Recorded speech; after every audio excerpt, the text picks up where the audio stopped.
Muy buenas noches. Video expositivo. Alumno Daniel Alejandro Agudelo García. Leyes de Newton. Primera ley. La primera ley de Newton o ley de la inercia afirma que un objeto en movimiento permanecerá en movimiento uniforme y rectilíneo de forma indefinida si no hay una fuerza que actúe sobre él y lo obliga a cambiar de velocidad, acelerar o desacelerar, o a cambiar la dirección de desplazamiento. Segunda ley de Newton.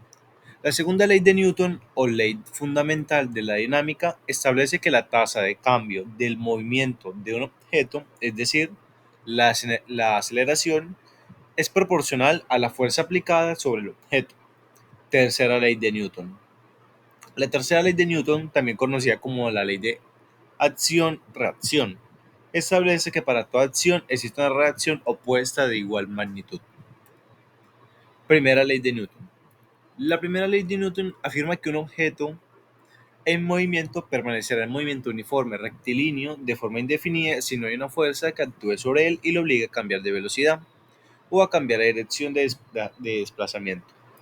El estado de reposo se considera velocidad cero y, de igual forma, un objeto en reposo permanecerá en reposo de forma indefinida a menos de que una fuerza actúe sobre él y le haga cambiar de velocidad. ¿Sí? Aquí vemos unos claros ejemplos de la primera ley de Newton, que es la inercia.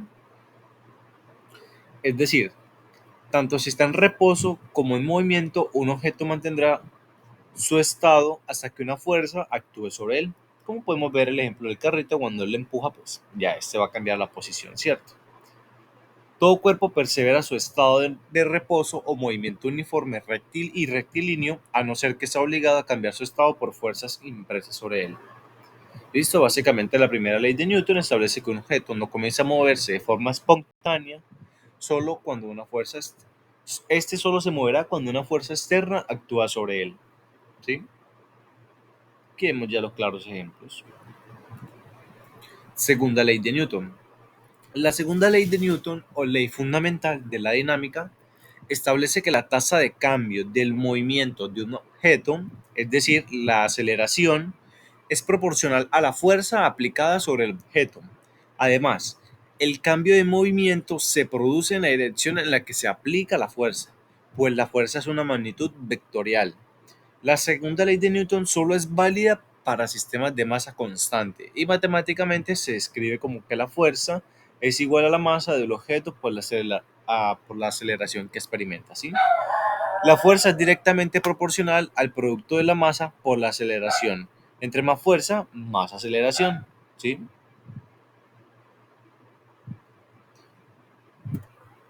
Tercera ley de Newton. La tercera ley de Newton, también conocida como la ley acción-reacción, establece que para toda acción existe una reacción opuesta de igual magnitud. Esto significa que para cualquier fuerza que se aplica sobre un objeto, existe una fuerza de igual magnitud pero en dirección opuesta. Es decir, si un objeto es empujado hacia adelante, otro objeto es empujado hacia atrás con la misma intensidad. La tercera ley de Newton significa que todas las fuerzas mecánicas son interacciones entre dos o más objetos, y que si un objeto A ejerce una fuerza sobre un objeto B, el objeto B ejercerá una fuerza de igual magnitud, pero en la dirección opuesta sobre el objeto B. ¿Sí? Entonces aquí vemos la acción, ¿cierto? En el momento en el que él tira la pelota, este va a reaccionar con el muro y se va a devolver. La fuerza del pie sobre el jugador, sobre la pelota, ¿cierto? Que va, ¿cierto? Él tira el pie hacia allá y la fuerza de la pelota sobre el pie del jugador que hace que se lance esta acá, ¿cierto? Fuerza, fuerza y esta pues va a aumentar. El experimento. En esta escogimos la segunda ley de Newton o la ley dinámica. El experimento consistía en tapar una vela encendida con agua en la parte inferior. En este caso pues pusimos un líquido verde, ¿cierto? Para tener como una diferencia que se pudiera notar. En la parte inferior pues va a hacer que el fuego de esta vaya consumiendo el oxígeno que cabe dentro de la botella hasta que la vela se apaga.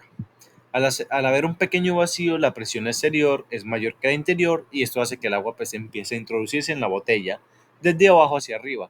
Y por eso es que se ve este efecto curioso del agua subiendo sobre el cuello de la botella, ¿cierto? Aquí vemos la vela encendida, cuando la tapamos con el tarro, se acabó el oxígeno, la vela se apaga, pero el agua sube, ¿cierto? Bueno, muchísimas gracias. Este fue mi video. Tengan una buena noche. Hasta luego.